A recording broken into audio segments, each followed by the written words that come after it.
Welcome to Money on Tap.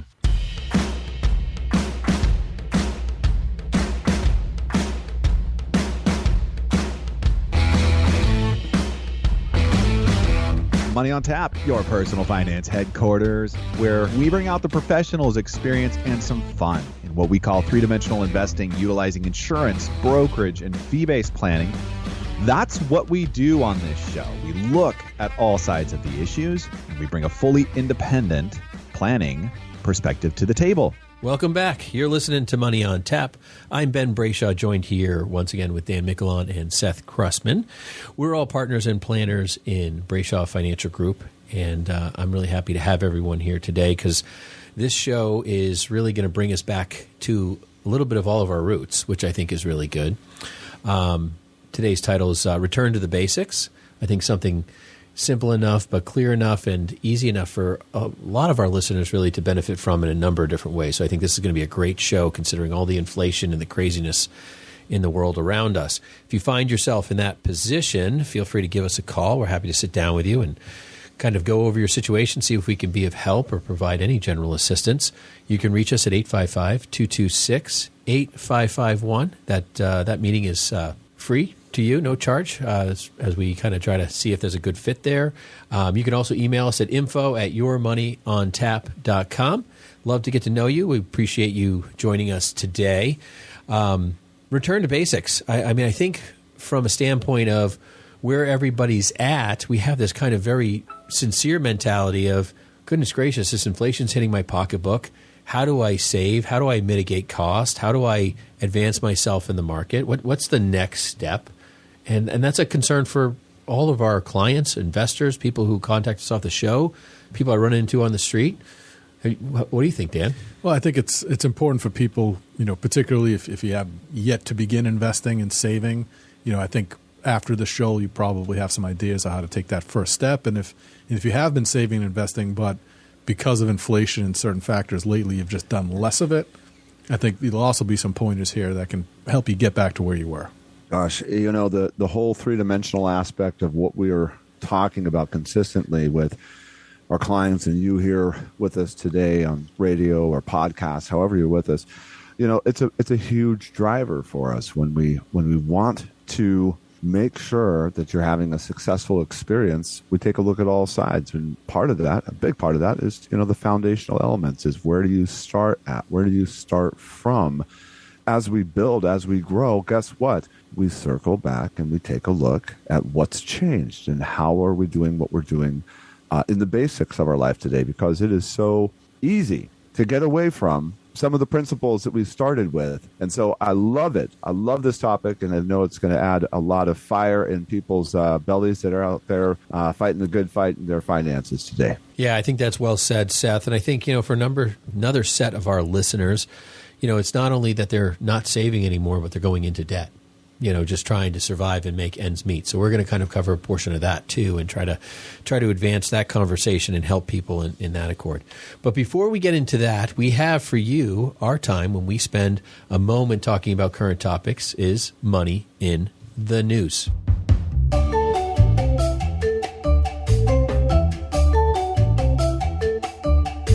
All right, first up, we have an article here from Erica Landberg, and this comes out of Fox Business, a tech ETF with a gaming twist. And what the article is talking about is, ETFs, specifically one that has to do with gaming. And we've talked about ETFs here a lot as an investment vehicle. We like them in our portfolios because of some kind of built-in tax efficiencies, and we've spent a couple shows on that in the past.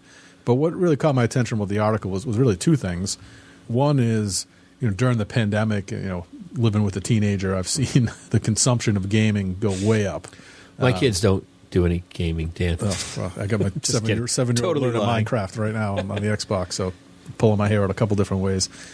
It's a growth industry for sure. It seems as though it just really isn't going anywhere. I'm not a gamer myself, but I know plenty of people in my age group, in the mid-40s and 50s who are still gaming and gaming a lot. So I think that's a business that is going to continue to grow and do well. But also kind of the background point to me, as I noticed and read through the article, was that whatever it is you're into, whether it's from a personal hobby standpoint or investment opportunity, is that there's probably an ETF for you that's very specifically, investing in the things that are on your mind and the things you enjoy. The fluctuation of this industry has been interesting to watch because, Dan, you noted that, COVID hits, everybody's in lockdown. Well, what are you going to do? You're going to eat moon pies and game, right? And well, maybe I'll just eat the moon pies. I did neither of those, but go ahead, Seth. I'm gonna play with you a little bit on this. Whatever your thing is, you did it, right? You were separated or doing what you were doing, and it's been interesting to see as we've kind of had this, relaunch into whatever the new normal is. But anyways, the industry is definitely taken a back burner. At least the inflows of the money in this sector has.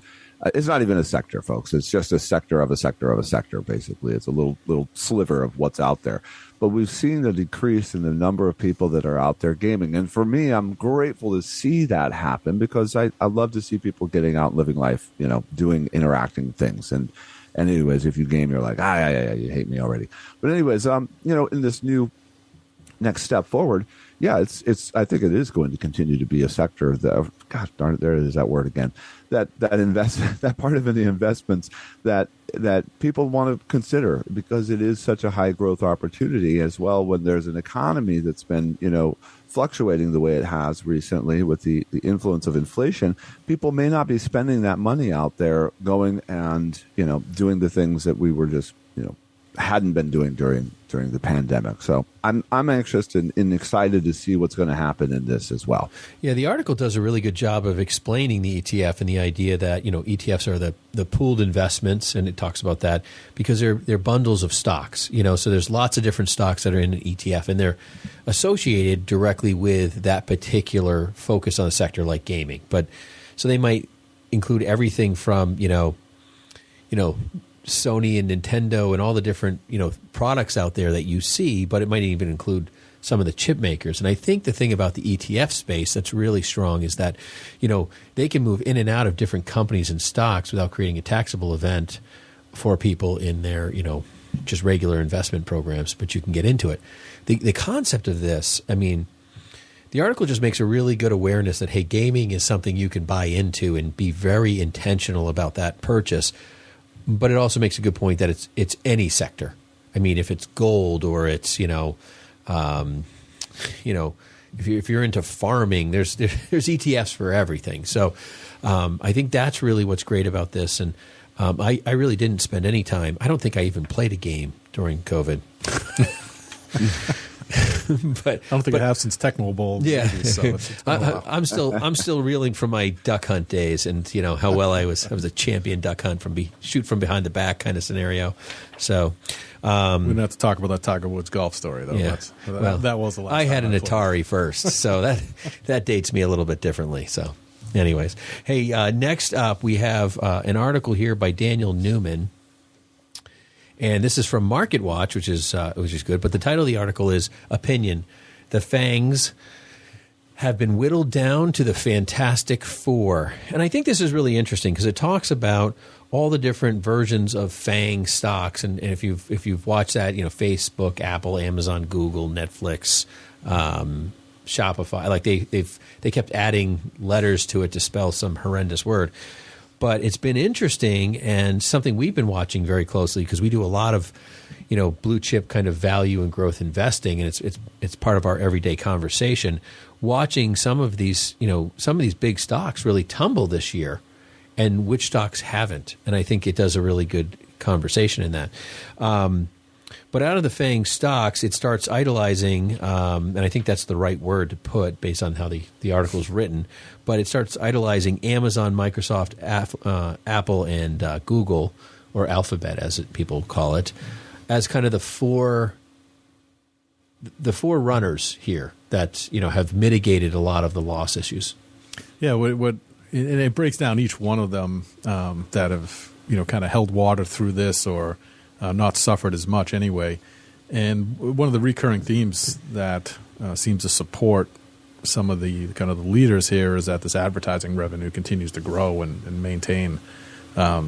So it does do a good job of looking at each of the four of the FANGs, which it says are kind of the better of the opportunities out of the 6, and which of their revenue lines and which aspects of the business have done well or better than others, which contributes to really Facebook or Meta, whatever you want to call it, and Netflix as kind of being the ones that have slipped out of preference here.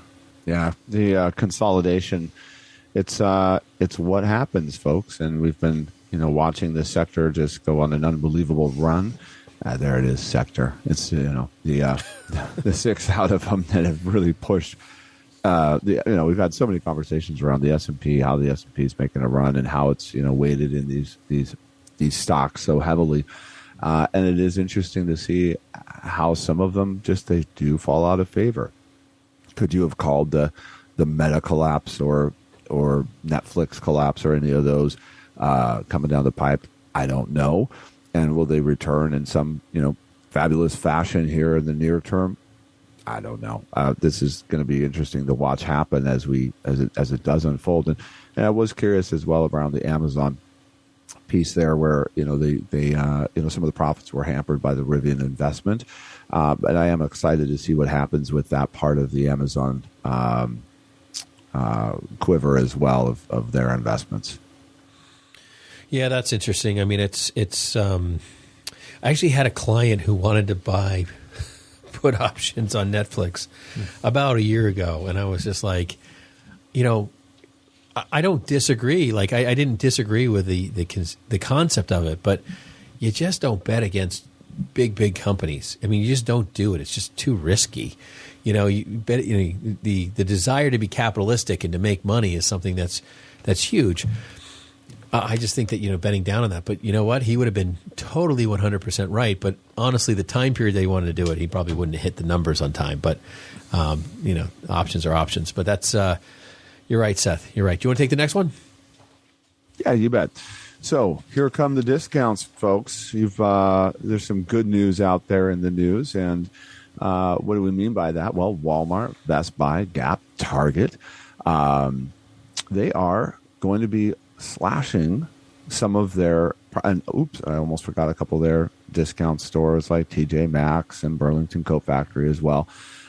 They are slashing some of their prices out there, giving you some of the relief that you've been needing in this inflationary period.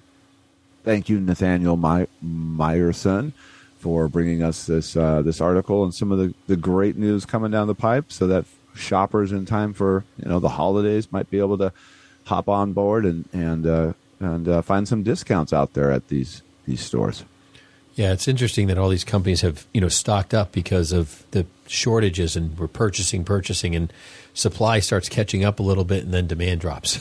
Yeah. So it might be the one thing we need in relief for inflation. So, I got to tell you, I was just in Best Buy the other day, and it was because Julian was turning 6, and he had this dinosaur earmarked that he really wanted, this toy from Best Buy of all places. And so I took Augusta in there to go do a little shopping for his birthday.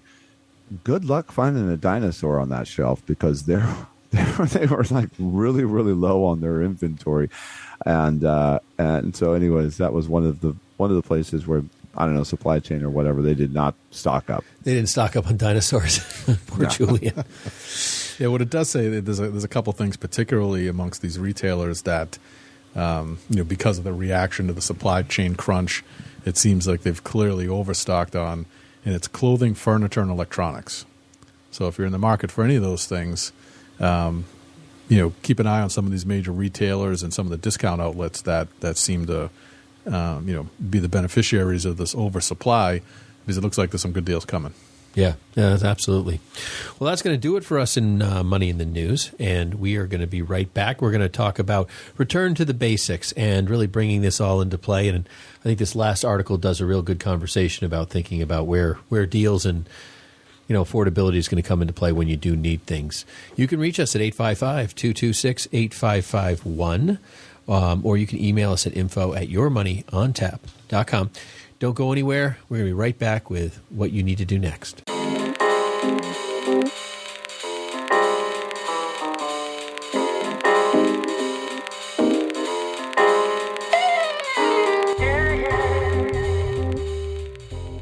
Ben, how often do we have somebody come into the office and they don't have a financial plan? And how critical is it for us to put the pieces together and make sure that their future, their retirement, is a successful experience? We talk about it all the time here at Money on Tap.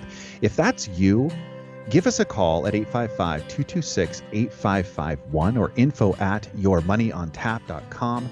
Whether you have 100,000, 500,000, 5 million, look, folks, we have the right planner for you. Whether it's Ben or myself, Seth Krussman, we're here for you to get the plan together and make sure that that next step is right.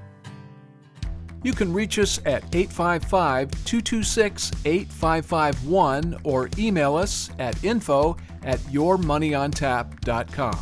And now, more Money on Tap with Ben, Seth, and Dan.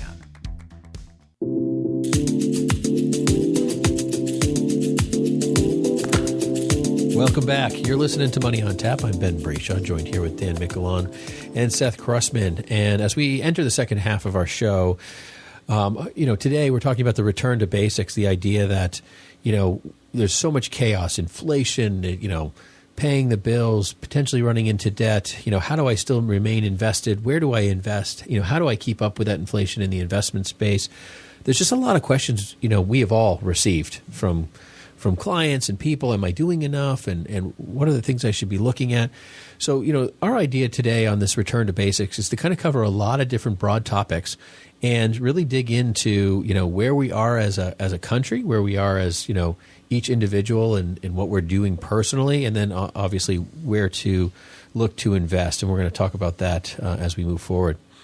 The first thing that I want to bring to attention is we have some stats here out of Market Watch, which is interesting, and kind of trying to understand what people are doing. And I think the thing is that the person under age 35 is saving on average about $11,000 a year, which sounds like a decent amount of money for a 35 or 32-year-old person.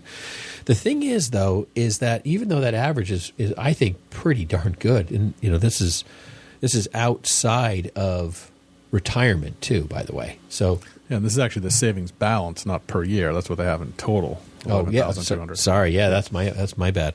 But then the median, though, Dan, the median balance is $3,240. So here you've got, like, if you got 100 people, person 50 is at $3,240, but the average is way far to the right, more towards the So there's a lot of people with very little, and there's very few people with a whole bunch of money in the bank.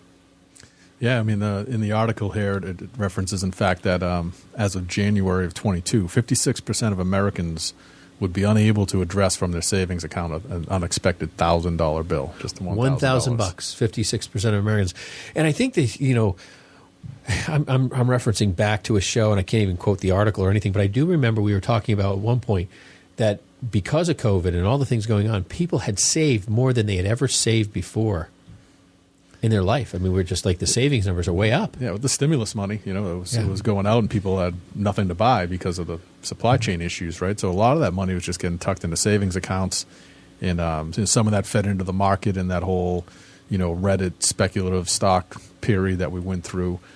So the money was out there, but seemingly, at this point, based upon these numbers, it's been spent. The numbers are looking high. There's just a lot of people out there that don't really have any savings at all, and the disparity is one of those that I think is representative, really, of the population as a whole. I think the thing is that savings is always that last minute thing. Like, do I have extra money? Maybe I should save it. And this particular article sets. As I was reading through this thing, I was just set up a direct deposit. Just have the money flow automatically out. Just get rid of it, and don't think about it as something you're going to do after the fact. Make it a priority. Yeah. So they suggest having that, not even touch a checking account at all. Right, go directly from payroll or whatever source your income comes from to savings with some portion of the money, knowing that whatever ends up in your checking account is likely to get spent on just everyday stuff.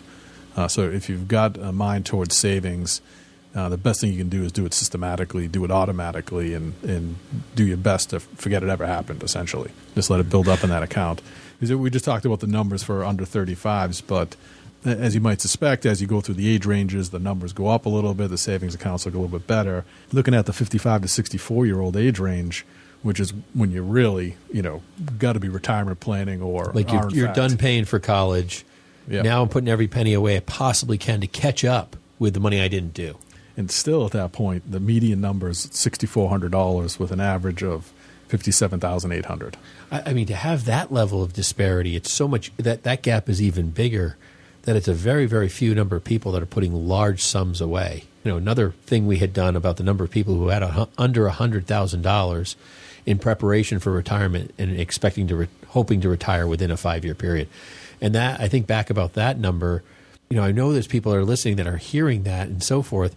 And that doesn't mean that it's the end of the road or you just failed. I mean, there's always options. There's always scenarios, but there's conversation that needs to be had. So what's enough? What's the right amount? Doing a little bit of planning here with you folks. Is it 3 to 6 months? Is it 8 to 12? It's really one of those things that as you take a look at what your expenses are, worst case scenario, job loss, income loss, or something along those lines, what do you need to be comfortable to make it through some kind of a period of transition? That's really the key. And that's just a little bit of, sharpening your pencil and taking a look at what you got going on. What I really enjoy is once we have done the things that are recommended of the automatic savings or, however you're going to continue to build a healthy habit around having that savings in place, there can also be this other side of that, which is I really haven't considered what to do with that additional savings because eventually you get to that 8 to 12 month or that 3 to 6 month level. And now there's an accumulation happening above and beyond that. And that is one of the things that a lot of people, I think, in this category of saving really kind of fail to remember. This is only a part of. This is not we build the savings account infinitely and then don't do anything with it. Let's get it in check and take a look at that next step because that's what an opportunity like our marketplace that we're in right now will give us. It's what is going to happen, for instance, in the real estate world, if that's the way that you want to be an investor, or what's happening in the stocks and bonds and market and whatever else. There's going to be opportunities. So let's take a look at how do we earmark that and take advantage of the opportunities as well. Yeah, the article does a good job of breaking down for us what decade you're in your life. What goals you should have in mind and some things you should be particularly paying attention to. For people who are starting out in their 20s, you're just begun your career, you may be in debt to school loans or whatever the case may be, maybe considering starting a family. And they say, kind of the best bet there is to begin an automatic savings plan and kind of get that structure in place and then, really take a good hard look at the 401k or whatever kind of employer or retirement plan you have in place and really leverage that to the best of your affordability. And then as you move into your 30s, chances are you've started the family, had that home purchase, and are looking in the kind of the development of your career type times. You should be building an emergency fund there. You should be looking at life insurance, increasing your 401k contributions. And this is actually a great time to engage a financial advisor if you haven't yet, so that, as we go back to that word foundational a lot, if you're able to begin that foundational build of a portfolio and of a retirement account in your 30s, you can kind of get yourself ahead of the game. Well, rule of thumb that I use for people, especially, I have a lot of clients who say, hey, my son or daughter wants to chat with somebody. Can you just give them a little bit? They probably listen a little bit better to you than to us. So I've had a couple of those conversations. And depending on where you're at, right? So you might be a person starting out with a job making $30,000 or a person starting out with a job making $200,000. There's a large disparity between every young adult out there in their 20s or 30s that are getting a job. But what I usually tell people is that, the first thing you should do, and, separate from tithing, because I personally find that, the first check you should write. But the second, that kind of next thing is not figuring out your rent, not figuring out your mortgage, not figuring out your car payment, but just taking 10% of your gross income and putting it in your retirement plan. Straight up 10. So if you make $30,000 a year, it's $3,000. If you make $110,000 a year, it's $11,000. I mean, it's just simple as that. Just go in with 10% and then learn to live off the rest. And I think that rule of thumb pretty much applies across the board for me with most of the people that I've chatted with, of just like, hey, generic advice, this is where I would start, is learn to live with the after. It's kind of like tithing. If you figure you're going to tithe to God after you're all done, then you're never giving the first fruits, like the Bible says. Like, give your first fruits, right? So you give to the Lord, boom, you're done.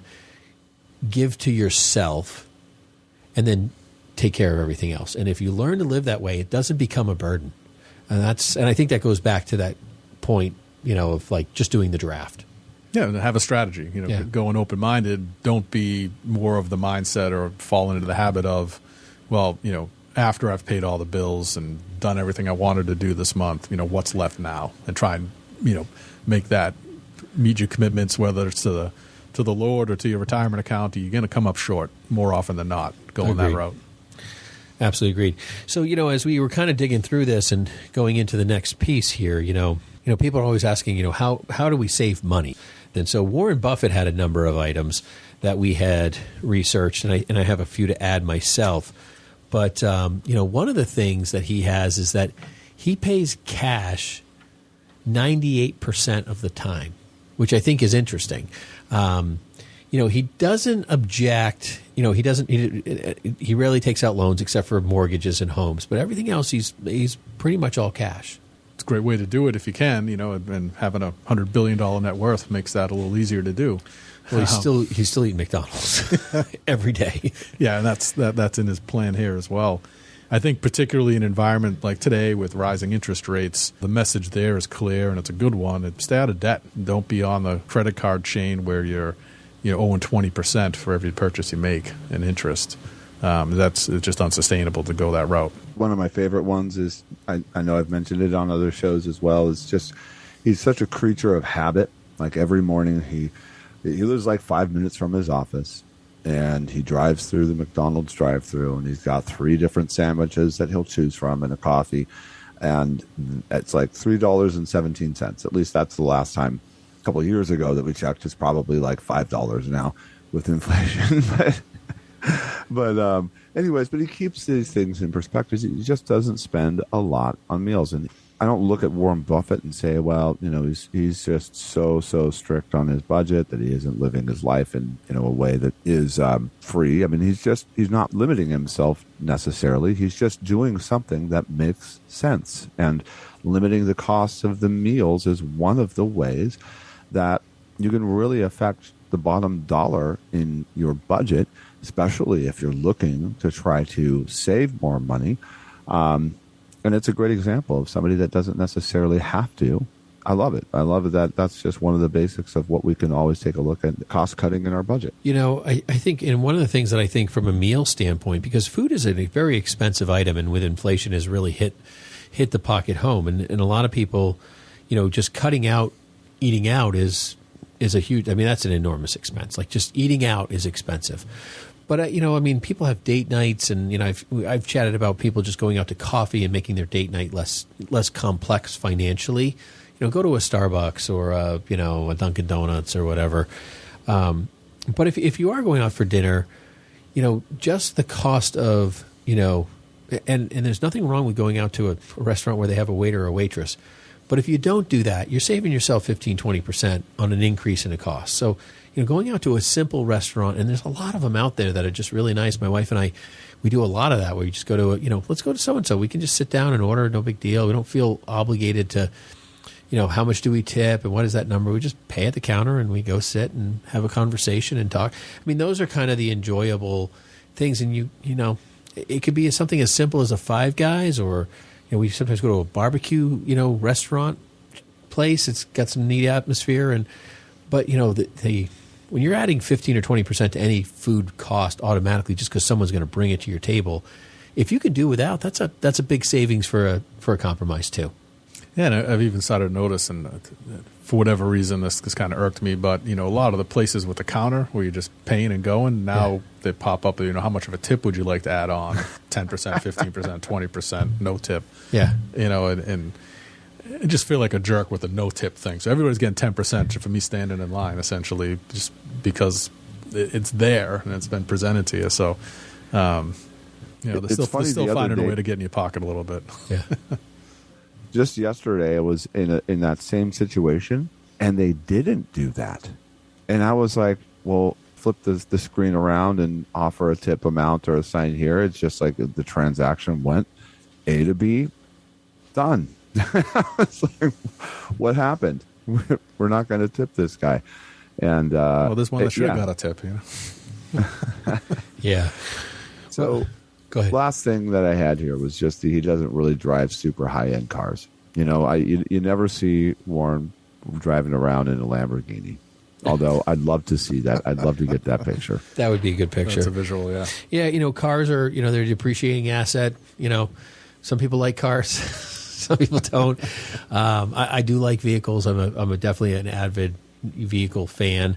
But that's, you know, I think everybody has their thing, right? You know, like I don't do games. Like I don't do gaming. It doesn't interest me. I have no, you know, I don't care about a lot of other things. But cars, I like cars, you know, so I'm more of a collectible liker, but, you know, some of them are out of my price range. So, you know, but you're right. I mean, there's just things. I mean, you can live your whole life in poverty and be wealthy, but I don't think anyone wants to do that entirely. So I think there's a nice, healthy balance to be found in some of this stuff. Yeah, well, his last point was, you know, he only buys what he needs, essentially, and he repurposed a lot of stuff in his home over the years. And there's an example cited there where he turned a dresser into a bassinet at some point.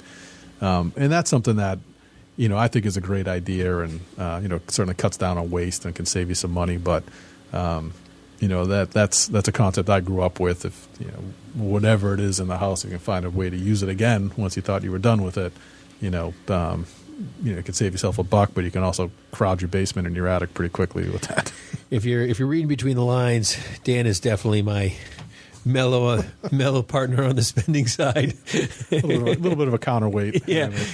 Budget issues. Yeah, we sometimes balance each other out in that area. But you're listening to Money on Tap. You can reach us at 855-226-8551 or email us at info@yourmoneyontap.com. This show's more for me and less for Dan, and we're returning to the basics. We're going to be right back. We've got some great ideas on how to move forward with investing. Don't go anywhere. If you're listening today and, you know, your questions are outside the box of estate planning or financial planning or any number of the pieces that we kind of traditionally talk about, don't forget that Brayshaw Financial offers auto, home, and business insurance.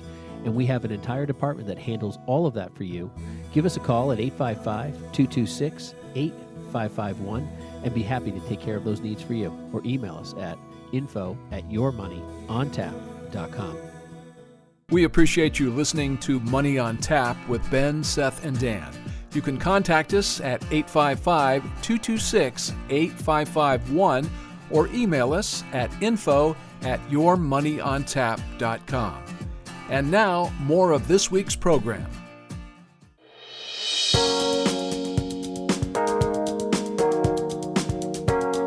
Welcome back. You're listening to Money on Tap. I'm Ben Brayshaw, joined here with Dan Michelon and Seth Krussman. If you're just joining us, we are talking about returning to the basics, and really just kind of, we've talked a lot about, you know, expenses and mitigating expenses. We referenced some things Buffett has.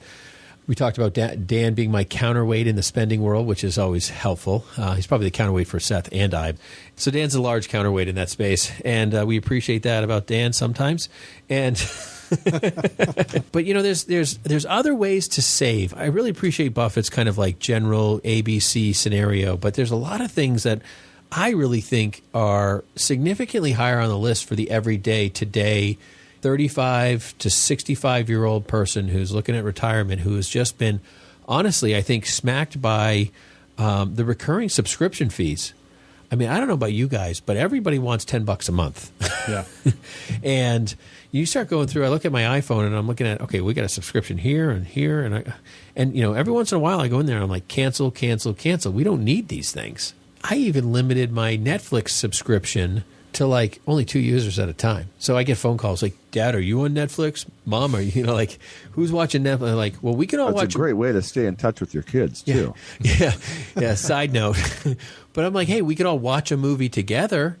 Right. That's a novel idea. But we don't need to pay an extra $5 or $6 a month so we can have 4 people watching 4 separate shows when we have, two other subscription out there. Someone else can find, I'm sure, some other thing to watch. Yeah, I mean, I moved away from cable probably a year ago now, but that's the one thing, the subscription services, like everybody in the household just adds a channel seemingly whenever they want. And then, by the time I'm right back to the cable bill because I still have everything. Yeah. So keeping an eye on that is a big one. You can certainly pare down to really the essentials in that world. I mean, people just don't understand how that nickel and diming is just, it adds up so quick. You don't even think about it. Like the music subscriptions, the this and the that. And I'm on my friend's music subscription, Dad, so can't we get this one too? Like, it's just ridiculous. Yeah, there's other ways that they get pulled in there that you're actually making me think about going and reviewing my phone bill, my cell phone bill, because, there was upgrade to this plan and get a discount for 6 months or free service with Disney Plus or whatever the other package was there. And I'm like, wait a second, I know I'm past the 6 months. Where has my cell phone bill gone up, $20 or what's happened? I don't know about you guys, but they used to package internet and TV and everything together, and I think it was like $150, and it was it. But now my internet subscription is like $120. Like they've realized, like, hey, we're just going to keep charging because we got a monopoly on the space. So that's complicated and hard to address. But I think you're right about the phone. I will tell you, and I'll do a shout out for us, Sarah Vazani and Eric Morton, who work with us and handle all of our property and casualty, car and homeowners insurance. Have done a phenomenal job with our clients in trying to mitigate costs. I mean, I can't tell you, I've been innumerable people that they've sat down with who have had insurance for years, and working with somebody, just having somebody look at it and review coverages and this, there's just so many different things. I mean, I've seen 40, 50, even higher percent savings for people. Yeah, I had to take a look at my stuff, just very recently. My stepson started driving, so we added a driver in a car, and she was able to keep my premium the same, which I thought was pretty astounding for a new driver coming in, and another auto added to the bill. And she was able to find another carrier without increasing cost from where it previously was. So, yeah, I mean, she's phenomenal. I mean, they're both really awesome. And, they knock the ball out of the park over and over and over again. So if that's an issue for you and you're a listener, feel free to give us a call on that. They would be happy to take a look at that. But, I mean, you're dealing with some of the best people out there in that space for sure. But there's lots of little things that are a big deal. But I think the food thing still, resonates with me. Like we talked about meals and dining out and so forth. There's a statistic out there that American households throw away an average of $1,600 a year in produce. And, the idea that, people are buying groceries, they're shopping, they don't plan. They're not intentional. They're like, oh, well, I think we're going to eat this week, and I'll buy a little bit of this and so forth. And my wife and I have talked about it. I'm like, listen, we got 10 jars of like ragu or whatever it is brand down in the basement, because every time she goes shopping, she's like, oh, we're going to have spaghetti, which I know she's thinking, oh, this is an inexpensive meal. Inflation-wise, maybe she made us money by stocking up, but she wasn't intending to, So that's not a throwaway item, but and if anyone wants some, free spaghetti sauce, give me a buzz. I got a few jars. I'll recommend Rayo's for those in the lookout for that. But. Yeah, but it's just interesting. But but we overbuy, and being more intentional, planning your meals out, and figuring out when you're going to eat out and not wasting is super important. Yeah, that's we have this issue in our household as well, and some Sundays we try and sit down and plan. This the is meals your for the issue, week. correct, Dan? It's we'll see about that, but we just do much better both with the money that we spend and equally as importantly the time every night. As we're trying to feed the household here. If we go and do it with a plan versus texting each other on the way back from work. Well, who's going to the store? What do we have? And just the stress and fatigue of doing it that way is, on top of the extra cost and the wasted groceries in the end, it's a major deal for us, and I'd recommend that to anybody. And with some planning, you can get some solid, like really great meal. I mean, Seth, you're Seth is, if you're a listener here, Seth Krussman is an incredible cook. So he's like A+ chef. Like he cooks at my, like he comes to visit sometimes and he cooks at my house. My wife's like steps aside, lets him take over, and off he goes. It's pretty funny. Go ahead, Seth. Thank you very much. I'll just receive that as growing up with a great cook with my mom, and I was forced into it, folks. When I left the house, I was like, I'm going to eat good food one way or another. And top ramen was not on the menu every night. yeah, you do it yourself and you learn. And, coming from Portland, which is a great food city as well, I know Boston, and you guys have got great food there as well. But one of the things I really appreciate in just getting some thinking about what it is that we're doing again. Folks, we are planners here, so we're going to lean towards that. Get the plan, which I love what Dan's saying, get the plan in your house and figure out what you're going to do. The other thing is as well, I don't think we do a whole lot of this is just generally as Americans, is negotiating and taking a look at all of these, parts of our bills and saying, well, one of these, we like the power. There may not be a whole lot of wiggle room on that one, folks, unless you're flipping it over to solar or doing something like that. It is what it is. Maybe you try to reduce, turn off the lights, which I'm constantly doing again and feeling like I'm my dad, telling people to turn off the lights or converting over to LED versus whatever you've got, the old versions of the light bulb. I don't even remember what those are called, but those are cost-cutting ways to do things as well. But that negotiation piece is like, you don't have to accept whatever the bill is. You can actually find lots of ways to bring that down. And talking about cable, how many times have I called up the cable company and said, look, this is what the increase looks like, or what you've said you're going to increase our cost to after whatever the teaser amount was, and just let them know, look, I think I'm going to go ahead and switch off the service and go a different direction. You'll be surprised what will happen next on that phone call, and just be willing to put yourself out there. It can be uncomfortable for people. Some people, it's like, oh no, I'd rather pay the $100 more, whatever that amount is. And if that's you, fine. But if not, maybe you can just step out of your comfort zone a little bit and try it. Yeah, I made my daughter years ago call Apple because she was having a problem with her phone. She was probably, this is a long time ago because she's 21 now, but I think she was 12 years old, and I was like, it's like 1-800, call Apple or something like that, And she was crying. She didn't want to do it. And I said, well, I'm not going to fix your phone. You're going to fix it. You're going to figure it out. Now she has no problem calling anybody. But there's a learning experience, right? What's the worst someone's going to say is no? Like, you hang up the phone, okay?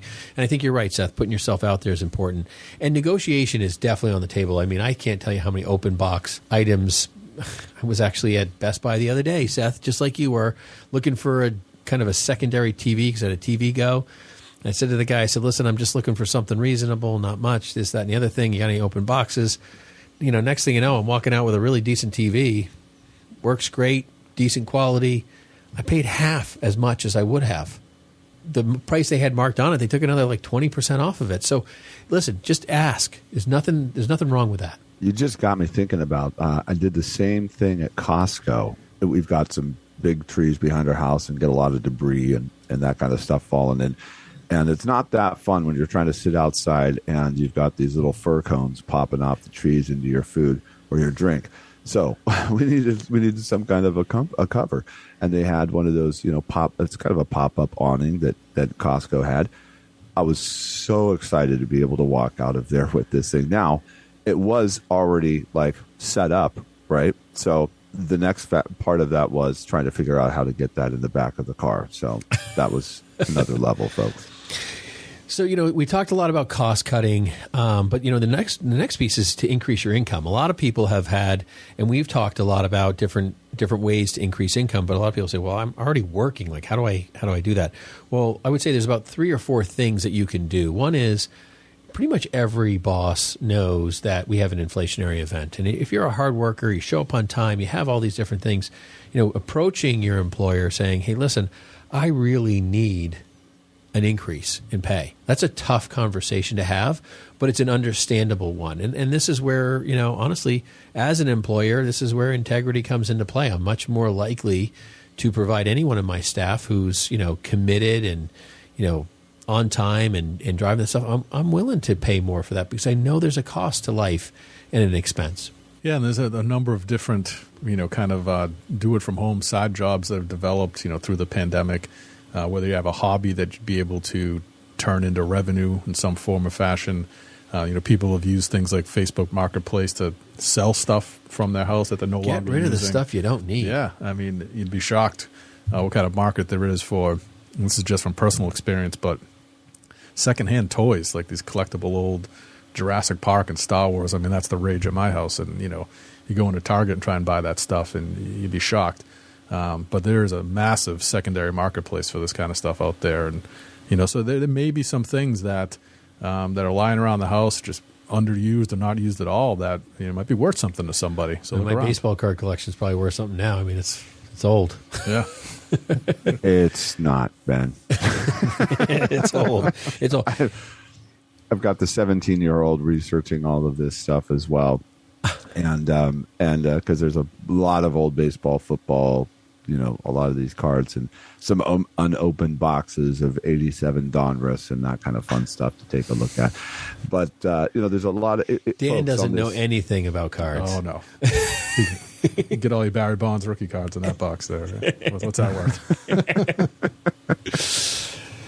Well, that's what I kind of gave him. I was excited about the project. I was like, all right, man, you're going to go try to figure out how to make some money off this stuff. And because he's got a friend that actually from school that has done very well.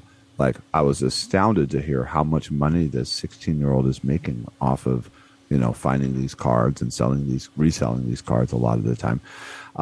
Anyways, if there's, if you have something like that, there's probably a way. Well, some of the things out there as well, if you're like, well, I really don't even know what it is that I might do. There's websites that are dedicated for people looking for additional income, or the side hustle is another term. You might want to Google that. If you're just really, really out about trying to figure this thing out, there's a lot of resources. We've mentioned a few. Yeah. I think one of the last things I want to talk about with increasing your income and the side hustle idea, some people don't want to get rid of their stuff, but you might have something that someone wants to rent. Like you have a tractor or a four-wheeler or some yard tools. I don't know, but there's people out there that rent everything. They don't want to get rid of it, but they're like, hey, I'm not using it for a long period of time. I drive by this one house, and there is a tractor with a for rent sign all the time on it. And every once in a while, I drive by one weekend, and it's gone. And that puppy's out there for rent. So I'm going to switch gears because we're getting short on time, and we want to talk about some of the investment pieces. And a lot of people are really struggling with the bank world. I know we hear it from clients all the time and looking for ways to invest. And the I-bonds are probably the most common conversation I'm hearing in the open marketplace. Like, hey, look at an I-bond. They move with inflation. If you hold it, you can start collecting your interest as long as you hold it for at least a year. But if you get rid of it within 5 years, they're going to take 3 months back of interest. But you're getting the inflation rate of 9%. That's great, but it's only for a $10,000 investment. Yeah. Once you've fulfilled that, you need an alternative. You need someplace else to go. So that's a great solution. So if you're part of the median person who's outside their retirement, is just putting, 3, 5, 10 grand a year away and so forth. Hey, listen, I would totally encourage you. Claims paying ability of the U.S. government. This is a great opportunity right now with inflation. I think that's good. And it adjusts with inflation. So if inflation continues to rise, it's going to go up. If inflation goes down, it's going to go down. But those are some super good opportunities right now. But CDs at the bank, 1%, maybe 2%, is a hard stick to take when you are looking at 8-9% inflation rates. Yeah, so we took a look around the banking world and the insurance world and the investment world as to, what are some kind of easy opportunities to take advantage of, and separate from the savings, and we've kind of talked about some of the guidelines out there. We want to have anywhere from 6 to 12 months worth of emergency expenses covered. So if someone lose a job or something along those lines, you want to keep that liquid in a savings account, but for the money that you can set aside above and beyond that, and Seth made that point where once you've hit that number, there really isn't much purpose to continue to put money into savings account at no return. That's when you begin to look at things like CDs or potentially multi-year guarantee annuities. And for reference, CD rates, a 3-year CD ranges anywhere from 2.5% to 3.25%, right? And that's taxable annually. It has some liquidity to it, but there are there's penalties for early withdrawal as well. Contrarily, though, if you look at a 3-year multi-year guarantee annuity, we can do as well as 3.9% tax deferred. And I think that's the one piece that a lot of people don't, you've got the annuity world. We're talking about a fixed annuity, very CD-like. Like you put your money in and 3 years later you can take it out. There's one caveat. And the caveat is if it's pre-59.5, you're going to pay a 10% penalty like a retirement account would. The other caveat is that the gain, even though it's tax deferred, which is super awesome, 3 years, no taxes on a regular basis, when it comes out, the gain would be taxed as ordinary income instead of capital gains. So there's some things there, but you can keep rolling annuity to annuity to annuity and keep deferring that gain until the day you want to pay.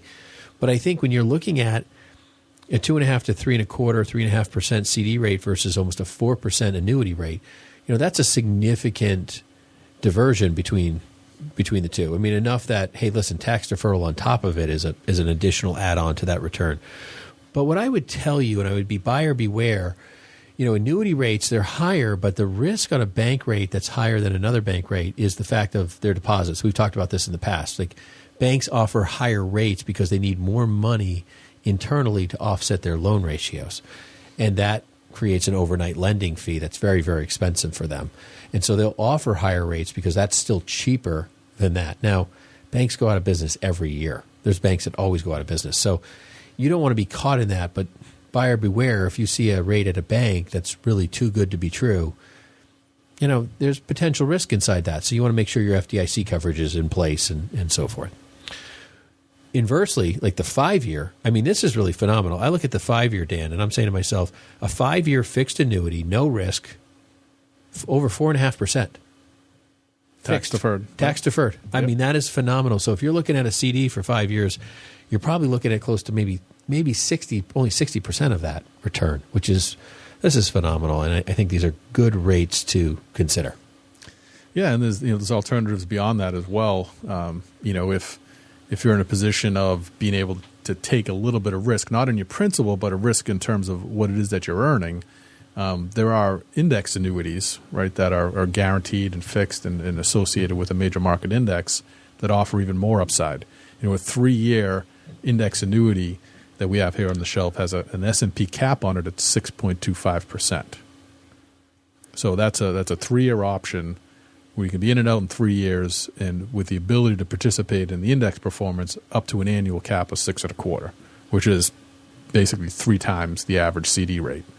And from a 5-year perspective, you can get up to an 8.25% cap, 8.25%. And there's one particular product that we've used here that will actually give you at the end of the 5 years a minimum guarantee of a 3% return, 3% simple interest. So you put $100,000 in, at the end of 5 years, you'll have no less than $115,000 if the 8.25% cap on the S&P 500 doesn't outperform that. So that 8.25% cap is annual, and I think this is what's really good. I mean, I had a client who had a large sum of money sitting in cash. I've actually had 3 clients in this same scenario, but I just said to him, I said, listen, we're making virtually nothing at the bank. You're sitting in cash. Money's been sitting there for years. Why don't we stick a portion of it over here in 5 years, you're guaranteed a minimum of 15% rate of return fixed. Okay, like that's, 100,000 going to 115. But you have an 8.25% cap on the S&P 500 with zero risk.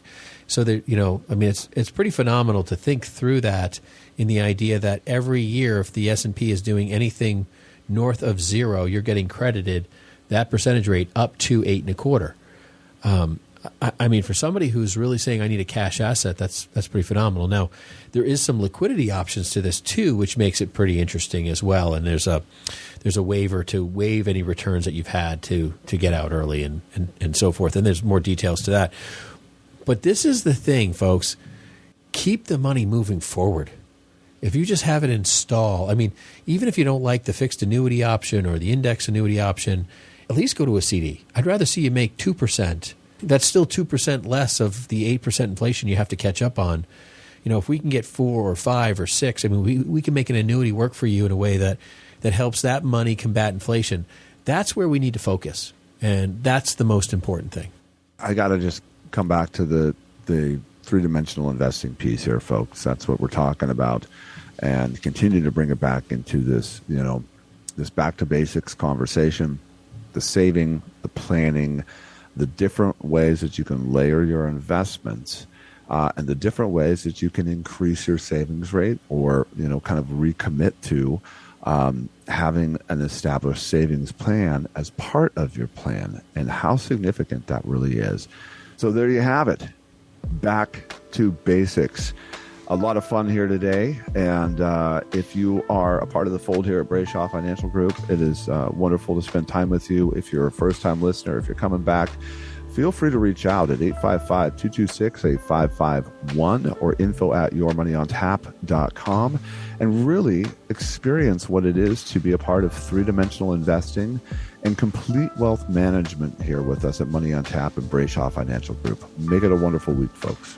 The views expressed are not necessarily the opinion of this radio station and should not be construed directly or indirectly as an offer to buy or sell any securities mentioned herein. Investing is subject to risks, including loss of principal invested. No strategy, product, material, or tool mentioned can assure a profit nor protect against loss. Please note that individual situations can vary. Therefore, the information, products, materials, or tools mentioned should be relied upon when coordinated with individual professional advice. Past performance is not a guarantee of future results. This show may be subsidized in whole or in part by a product sponsor or issuer. Securities and advisory services offered through SagePoint Financial Incorporated, member FINRA SIPC, and a registered investment advisor. All other services offered through Brayshaw Financial Group LLC are independent of SagePoint Financial. SagePoint Financial and Brayshaw Financial Group do not provide tax or legal advice. Main office is located at 116 South River Road, Bedford, New Hampshire, 03110, and can be reached at toll-free